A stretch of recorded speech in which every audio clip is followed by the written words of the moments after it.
역대하 24장 말씀입니다. 역대하 24장은 요아스 왕에 대한 이야기입니다. 요아스는 여호야다가 한 살 때, 아기 때 죽을 수밖에 없는 상황, 아달랴가 다 죽일 때 숨겨서 성전에서 6년 동안 길렀던 사람입니다.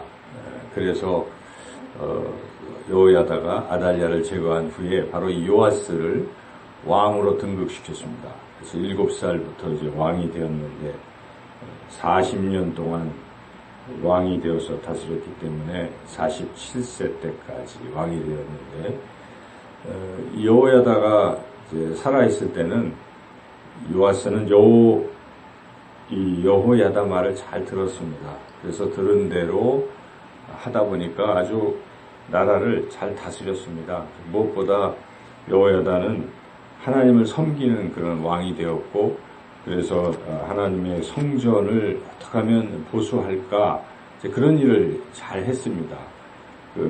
성전은 그 전에 아달랴 때 완전히 다 회파되고 바알 신전 이런 상황이었는데, 지금 요아스 왕이 그 성전을 막 보수하는 거죠.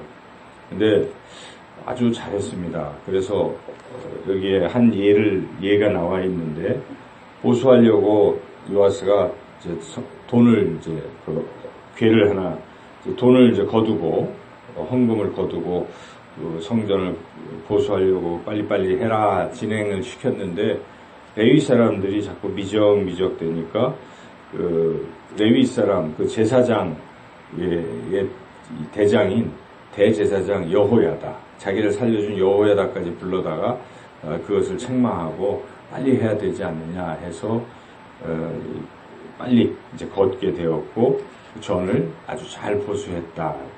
그렇죠. 그런 내용이 이제 전반부에 기록되어 있습니다. 14절까지. 그만큼 요아스 왕은 아주 잘했다는 것입니다.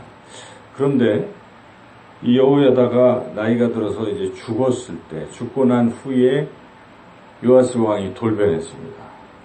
그래서 죽고 난 이후에 이 요아스 왕은 즉각적인지 몰라도 죽은 뒤에 이 하나님을 버리고 우상을 섬기는 것입니다. 이해가 가지 않습니다.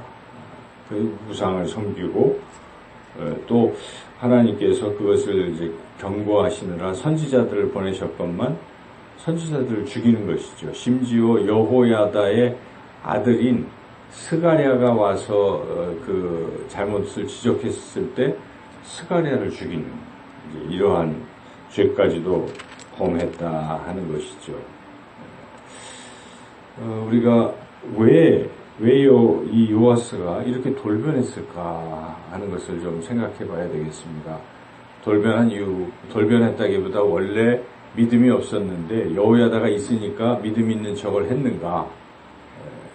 그건 아닌 것 같아요. 왜냐하면 여호야다보다도 더 열심히 성전을 보수하려는 그 열심을 또 여기 성경에 기록하고 있기 때문에 마지못해서 한 것이 아니라 자발적으로 열심히 하나님을 섬겼다고 볼 수 있기 때문에 여호야다가 있을 때는 진짜 진심으로 하나님을 섬겼다는 것이죠. 그런데 여호야다가 죽고 났을 때 돌변을 했는데, 그 이유는 첫째는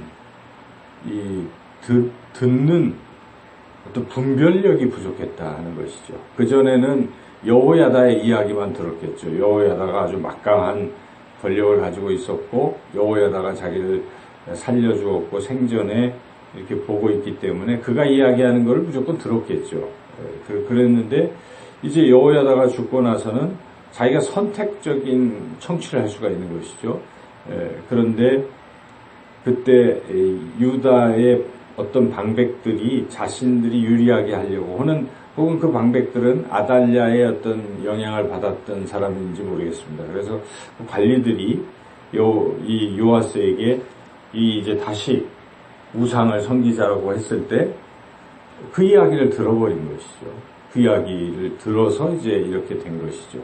그리고 그 뒤에 하나님께서 선지자들을 보내서 그 잘못됐다고 이야기했을 때 선지자들의 말은 듣지 아니하였다는 것입니다. 여기에 이제 그 말 17절에는 유다 방백들의 말을 듣고 이렇게 돼 있죠. 그런데 19절에 선지자들의 말은 경고하였으나 듣지 아니하니라. 이 차이죠. 그러니까 결국 선지자들의 말을 들어야 되는데 방백들의 말을 들었다는 것은 이 요아스 왕이 분별력이 없는 것이죠. 어느 말을 들어야 될지. 마치 르호보암이, 솔로몬의 아들 르호보암이 그러니까 나이가 든 신하들의 말을 듣지 아니하고 젊은 자기 친구 신하들의 말을 들음으로 나라가 두동강이 났던 것처럼 이 듣는 데에 문제가 있는 것입니다. 분별력이 있어야 됩니다. 우리가 여러 이야기를 들었을 때에 잘 들어야 됩니다. 우리는 많은 소리를 듣고 살고 있습니다.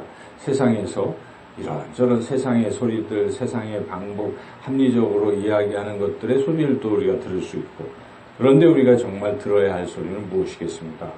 하나님의 말씀입니다. 하나님의 말씀을 잘 들어야 됩니다. 많은 것 중에 우리가 주파수를 하나님께 맞추고 하나님의 음성을 듣는 삶을 살아야 바른 길을 걸어갈 수가 있다는 것이죠. 그런 분별력이 있어야 됩니다. 이것이 마귀의 소리인지 하나님의 소리인지 사람의 소리인지를 잘 분별해서 하나님의 소리, 하나님의 음성을 들어야 한다는 것입니다. 그래야 바른 길로 갈 수 있다는 것이죠.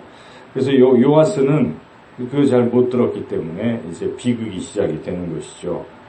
그래서 여기에 그 죄악이 얼마나 큰지 21절 한번 같이 읽어보겠습니다. 무리가 함께 꾀하고 왕의 명령을 따라 그를 여호와의 전 뜰 안에서 돌로 쳐 죽였더라. 심지어 여호야다의 아들, 자기를 살려주신 여호야다의 그 아들까지도 죽였고 죽인 장소도 여호와의 전의 뜰, 성전 뜰 안에서 죽였다는 것입니다. 여호야다는 심지어 여호야다는 그 아달랴조차도 성전 뜰에서 죽이지 않았습니다. 유인을 해서 그 하나님의 성전을 더럽힐 수가 없기 때문에 그랬는데도 불구하고 이 요아스는 아무 생각이 없는 것이죠. 성전 뜰 안에서 하나님이 계신 그곳에서 나중에 우리 예수님께서 이 예를 드실 때도 이 예를 드셨거든요. 스가랴가 성전의 그 피에 대한 죄악을 지적할 때 지적받을 정도의 이런 큰 죄악을 요아스 왕이 저질렀다는 것이죠. 이렇게 잘못 들을 때 이런 비극이 일어날 수 있다.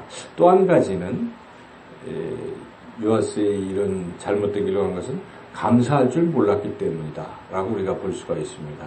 받은 은혜를 기억하지 않고 감사하는 마음이 부족해서 여호야다를 조금만 생각했더라도 그 베푼 은혜를 생각했더라도 이런 선택을 하지 않잖아요.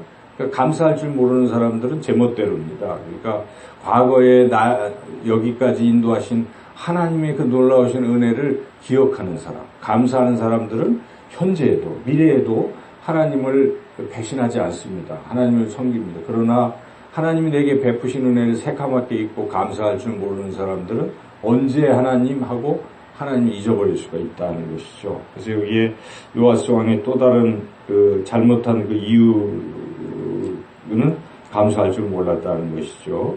여기 22절 읽어보겠습니다. 요아스 왕이 이와 같이 스가랴의 아버지 여호야다가 베푼 은혜를 기억하지 아니하고 그의 아들을 죽이니, 기억하지 아니하고 베푼 은혜를 기억하지 아니하고 감사할 줄 모르기 때문에 이렇게 된다는 것입니다. 그래서 우리가 잘 들어야 되고 들을 기가 있어야 되고 또한 감사하는 마음을 가진 사람들은 과거나 현재나 미래나 그렇게 동일하게 신앙을 잘 지키고 나갈 수 있다는 것을 우리가 깨달을 수가 있습니다. 이렇게 요아스가 잘못했을 때 하나님께서 그를 징계하셨는데 하나님은 사랑의 하나님이신지라 징계하실 때 먼저 경고부터 주셨잖아요. 여러 선지자들도 보내고 나중에는 스가랴까지 여호야의 아들 스가랴까지 보내셔서 그렇게 회개할 기회를 주셨는데 여호야다는 끝내 그 회개할 기회마저도 놓쳤다 하는 것이죠. 그때라도 돌이켰으면 이런 비극에 빠지지 않는 것인데 여호야다는 회개조차 하지 않았다. 이 세 가지 때문에 결국 요아스가 받은 징계가 무엇입니까? 하나님께서 아람 군대를 보내셨습니다. 군대 숫자도 작습니다. 작은 숫자인데 이 남유다의 큰 군사를 다 물리치게 하셨다는 것입니다. 여기 24절에 아람의 군대가 적은 무리로 왔으나 여호와께서 심히 큰 군대를 그들의 손에 넘기셨다. 하나님이 넘기시면 군대 수와 상관이 없다는 것입니다. 그래서 이 남유다가 이 아람에 의해서 아주 징계 당하고 그때 요아스가 부상을 당해서 이제 뭐 거의 죽게 됐을 때 그의 신하들이 이번에는 그 요아스를 죽인 것이죠. 그래서 반역에 의해서 죽게 되었고 죽은 후에도 비참하다는 것입니다. 큰 수모를 겪는 것이죠. 여기 요아스는 죽은 후에도 왕들의 묘실에는 들어가지 못했다는 것입니다. 그러니까 이게 왕이라고 생각이 안 되는 것이죠. 제대로 못했다. 그렇게 평가를 받았고 그때 죽인 사람들의 신하들은 이방 여인의 딸들이다. 이 얘기를 여기에 넣은 26절에 넣은 이유는 무엇입니까? 그만큼 더 수치스러운 일이다. 그러니까 요아스는 한마디로 아주 수치스러운 왕이다라고 이제 끝 결론을 내린 것이죠. 그래서 우리가 여기 근데 이와 대조적으로 여호야다는 왕도 아닌데 어디에서 장사됐습니까?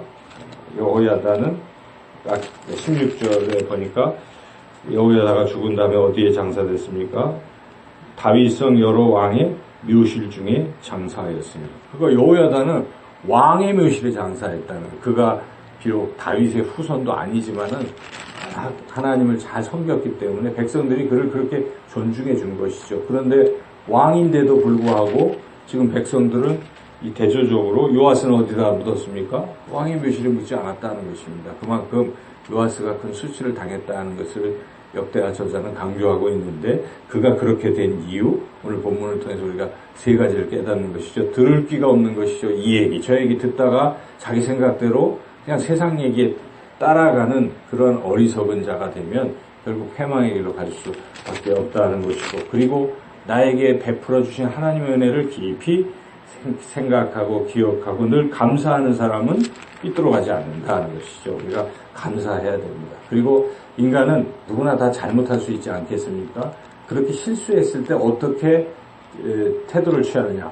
회개해야 되는 것이죠. 그렇게 누군가 하나님께서 말씀을 통해 지적해 주실 때 회개하면 그래도 우리가 희망이 있는 것인데 이 세 가지를 다 못하는 경우는 결국은 비참한 그러한 운명, 우리의 믿음도 지키지 못하는 그런 상황이 될 수 있다는 것 우리가 오늘 말씀에 유념해서 그렇게 살아가시기를 주님의 이름으로 축원합니다.